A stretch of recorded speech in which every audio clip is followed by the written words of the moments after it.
అదే RTV app వార్తల్ని క్షణాల్లో చదివే అవకాశం ఉంటుంది. ఒక న్యూస్ పేపర్, ఒక టెలివిజన్ ఛానల్ మీ చేతుల్లో ఎప్పుడూ ఉంటాయి. జనసేన టీడీపీ బొత్తులో భాగంగా ఈరోజు అధినాయకులు ఇద్దరు కూడా ఈరోజు సీట్లు అయితే ప్రకటించారు. అలాగే మొదటి లిస్టులో 94 టీడీపీ అయితే ప్రకటించడం జరిగింది. అలాగే జనసేన నుంచి 5 అయితే ప్రకటించడం జరిగింది. రాజమండ్రి నుంచి సిటీ నుంచి ఆదిరెడ్డి వాసు పోటీ చేస్తారని మొదటి లిస్టులో రావడంతో ఇక్కడంతా కూడా టీడీపీ నేతలు కావచ్చు అందరూ కూడా సంబరాలు జరుపుకున్న పరిస్థితి ప్రధానంగా ఉంది. ఆదిరెడ్డి వాసు గారు ఉన్నారు, మరిన్ని విషయాలు అడుగుదాం. సార్ చెప్పండి, మొదటి లిస్టులోనే మీ పేరు ఖరారు చేయడం జరిగింది. మొదటి నుంచి ఊహించిన విధంగానే జరిగింది. ఎలా ఉంది సార్ మీ పేరు? సంతోషం. ముందు నుంచి చెప్తా ఉన్నాం, అధిష్టానం మమ్మల్ని నమ్ముతా ఉంది, సీటు మాదే. ఎందుకంటే ఇక్కడ బలంగా ఉన్నాం, ప్రజాక్షేత్రంలో పోరాడుతూ ఉన్నాం, కార్యకర్తల నాయకులు అందరినీ ఒక కుటుంబ సభ్యులుగా, ఒక ఐక్యతగా, ఒక సమిష్టిగా పనిచేస్తూ ఉన్నాం. దీనికన్నా ఒక అభ్యర్థికి కావాల్సిన అంశాలు ఏమున్నాయని ముందు నుంచి చెప్తా ఉన్నాం. దాన్నే పరిగణలో తీసుకొని ఈరోజు అభ్యర్థిగా మనల్ని ఖరారు చేయడం జరిగింది. తప్పకుండా ఏదైతే విశ్వాసంతో మన సీట్ అనౌన్స్ చేశారో దానికి అనుగుణంగా పనిచేస్తాం. 2 నెలల్లోనే ఏదైతే సార్వత్రిక ఎన్నికలు ఉన్నాయో ఈ ఎన్నికల్లో తెలుగుదేశం జనసేన కూటమిని నెగ్గించుకోవాల్సిన బాధ్యత ప్రజలపైన కూడా ఉంది. ఈ రాష్ట్రాన్ని కాపాడుకోవాలి, తెలుగు జాతిని కాపాడుకోవాలి, నష్టాల్లో ఉన్న ఈ రాష్ట్రాన్ని మళ్ళా నష్టాన్ని పూడ్చుకోవాలి, రాజధాని లేని రాష్ట్రానికి రాజధాని తెచ్చుకోవాలి. యువత ఆశలతో ఆడుకుంటా ఉన్నాడు ఈ ప్రభుత్వం, ఏదైతే వైఎస్ఆర్ కాంగ్రెస్ పార్టీ. వాళ్ళకి జాబ్ క్యాలెండర్లు తీయాలి, నోటిఫికేషన్లు ఇప్పించాలి, మహిళలకు ఏదైతే నిత్యావసర ధరల నుంచి ఏదైతే అంశాలు ఉన్నాయో ఇబ్బందులు పడతా ఉన్నారో వాటన్నిటిని తగ్గించాలి. ఇలాగ అనేకమైన అంశాలు ఉన్నాయి. ఈ అన్ని అంశాలకు కూడా సమాధానం కావాల్సి వస్తే ఆ సమాధానం తెలుగుదేశం జనసేన. ప్రజలు గమనించి ఓటేస్తారని విశ్వాసం అయితే నాలో ఉంది.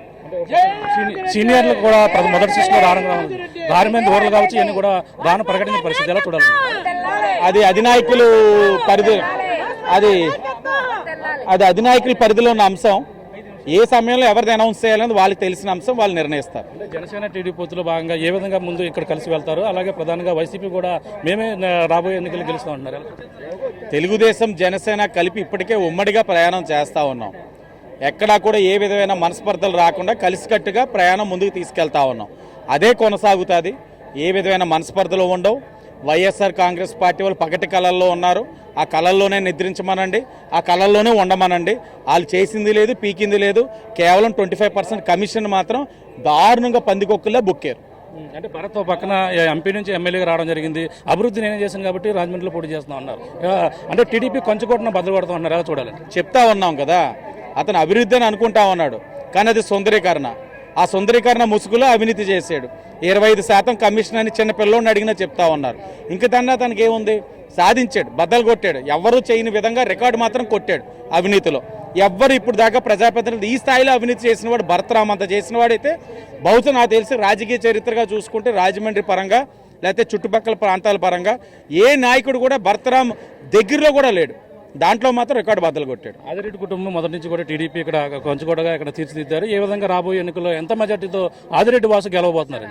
మంచి మెజార్టీతో కొడతాం. ఎంత మెజార్టీ అన్నది ప్రజలు నిర్ణయిస్తారు. మంచి మెజార్టీతో అయితే కొడతాం. ఇది పరిస్థితి. ప్రధానంగా ఇక్కడ రాజమండ్రి ఏదైతే టీడీపీ కొంచెకోటగా ఉన్నదో ఆ టీడీపీ కొంచెకోట రాజమండ్రిలో మళ్ళీ ఇక్కడ కొంచెకోటను అయితే బద్దలు కొడతామని చెప్పేసి ప్రధానంగా చెప్తున్న పరిస్థితి.